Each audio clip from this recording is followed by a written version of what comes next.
Isa sa mga pinaka-special na okasyon sa buhay ng isang babae ay ang kanyang wedding. Kaya naman, napakadaming kailangang i-consider na desisyon at mga sitwasyon bago ka talaga makapag-decide kung paano mo paplanuhin itong big day mo. And that's the reason why we created the Lasorel Bride Venue Guide. And today, we will be answering questions that you have about how to plan a wedding, ano yung mga importante kailangan yung i-prioritize, and how you can make the best decisions that will make your day super special. So today, I have with me Miss Irene Giao, one of the sisters behind the Lasorel. Hi everyone! Ayan. So ito, bago tayo magsimula, Miss Irene, I see that we have some tea right here. Oh yeah. So let me pour you some. Pero habang ginagawa ko to, can you tell me more about how long you've been in the business? Gano'n na ba kayo katagal sa events and venue? With the events venue industry, about 7 years. So talagang marami-rami na rin po pala kayong na-encounter Yes. na challenges at saka wins, especially with the bride and groom. So ayan, bigyan ko po kayo muna ng tea. Thank you, Miss H. Ayan. So ayun na nga, no. Actually, mas masarap talaga magpentuhan kapag may Oo tsaa. naman. Yan. So ako, wait lang, bago po ang lahat. Kayong magkakapatid, mahilig po kayo sa tsaa, no? Ay, oo. Nag-afternoon tea kami kahit sa office. At ang sarap ng tea natin. Mainit-init pa siya. Ayan. Yes. So, Miss Irene, ito, madalas kasi, ang first step after ng engagement, akala nila masaya yung engagement lang, ano? Pero after ng engagement, dito na papasok yung mga challenges ng pagpa-plan ng wedding. And usually, the first thing that brides and grooms need to decide on is the wedding venue. So, ang question natin ngayon is, ano ba dapat yung mga strict non-negotiables na tinatanong ng bride and groom whenever they're deciding on committing to a venue? Siyempre, ang unang-una doon, dapat i-confirm mo yung preferred date mo. Pero when you do that, para kasi syempre ma-block yung date na yon. Pero when you do that, magbigay ka rin ng options. Kasi para kung may ibang dates ka pa na preferred. Para kung just in case na nakuha na yung date na gusto mo, meron ka pa rin choice ng ibang dates. Napaka-practical ng advice na yun, Yes. ano? Kasi minsan, yung mga bride and groom, they're so passionate about their chosen dates na nakakalimutan nila, paano kung hindi pala siya available? Ano na yung next date natin? Yan. Okay. And as a bride myself, na-experience namin to kasi, di ba, usually lucky number yung 8. Yes. Yan. And kapag 8 yung number, una-unahan talaga, di ba? Kaya nga usually parang at least a year in advance yung planning, ano? Tama po ba yun? Yes, tama. Dapat a year in advance. Kasi marami na rin tayo ng mga nag-weddings, ng mas maaga pa nagpe-prepare na. Yes, true to that. Eto nga po, ano po ba yung mga dapat na chinecheck ng mga bride and groom? Especially since in the Philippines, ang weather natin minsan hindi mo talaga matimpla. Yes. O, kahit sabihin mo minsan summer, biglang uulan.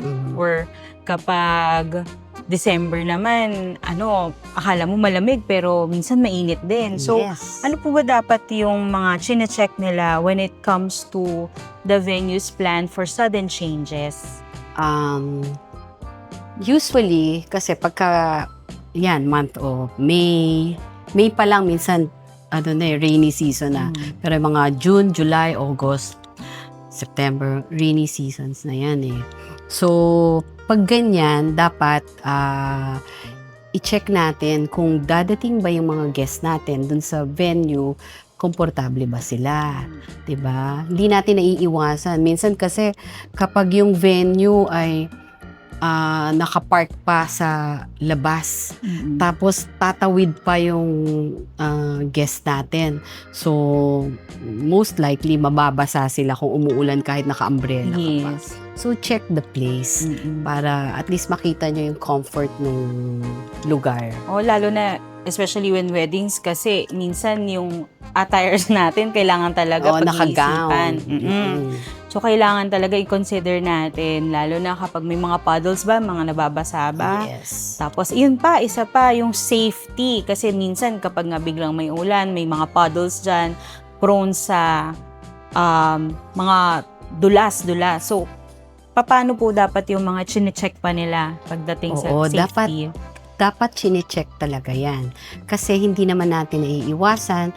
Minsan, meron tayong mga PWDs, senior citizens na mga na madulas. guests. O, Yes. madalas madulas. So, baka mamaya madulas sila. 'Di ba? So, check muna kung ano yung mga lalakaran nila.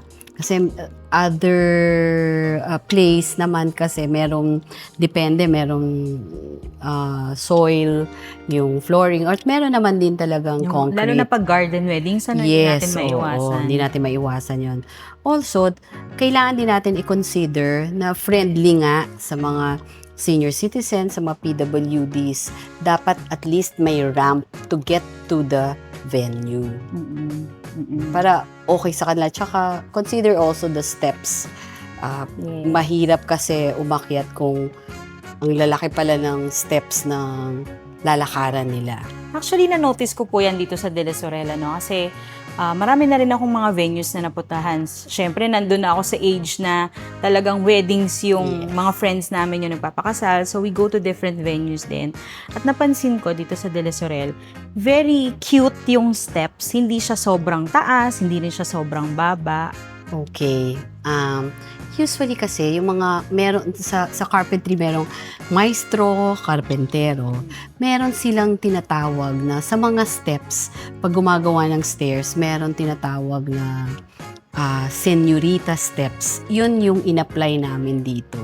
So, señorita steps, meaning, hindi ka hahakbang ng mataas na mataas. So, very comfortable lang na pag-step mo to get to the venue. Ang practical po, no? Yes. Especially kapag naka-heels ka, yung mga stiletto na minsan lang naman talaga isuot, pero kapag sinuot mo, sobrang prone siya sa missteps. So, sobrang thoughtful nyo naman po pala sa design na ginagawa nyo dito sa De La Sorelle.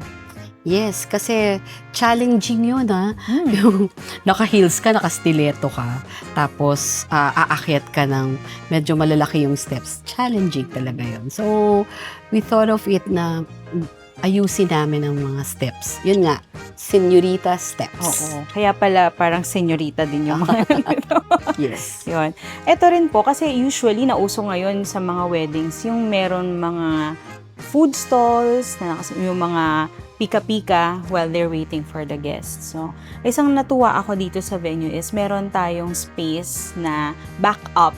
Kunyari, di ba sabi nga natin, paano pag biglang umulan?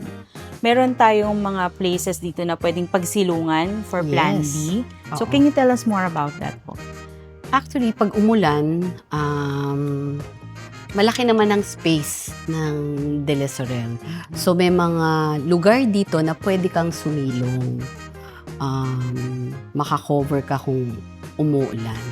So, we thought of that para komportable din ang mga guests namin. Napaka-importante po nito. Actually, listening to you talk about the features ng De La Sorelle, kung ako yung magpapakasal, natutuwa ako na meron kayong sagot dito sa mga, like, what if? Kasi syempre ang gusto natin, it's a special day for everyone, and hindi lang yung bride and groom yung mag-enjoy, kundi pati din yung mga guests. Yan. Yes. So, eto na nga. From what I'm hearing from you, Miss Irene, ang kailangan talagang non-negotiables is number 1, make sure that you have enough space for all the guests to be roaming around comfortably. Tsaka there's enough space for everyone. Pati na rin yung mga suppliers, mga food stalls, food carts, and everything. And then another one is that they should have a plan B or a plan C, plan D, especially when the weather changes, So, maganda yon. And then last but not least is the safety and design nung lugar. So, it should be accessible not only for the abled people, pero dun din sa mga differently abled, like mga senior citizens, mga naka-wheelchair, and yung mga may challenges din with movement. So, yes. Na-appreciate ko na sobrang pinag-isipan nyo talaga yung total all-in-all design nitong lugar. Yes. So, eto po ang question. How can they get in touch with you to learn more about what De La Sorel offers? Well, De La Sorel has FB page para you can check our page. Tapos, pwede kayo mag-inquire doon. Also, meron din kami website. And, all right. So, we will be flashing the details of the website below. So, if you have any questions, just check that out. And that's it for our first episode.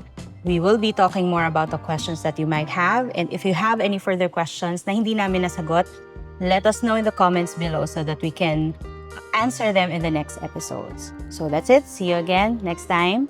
Bye. Bye!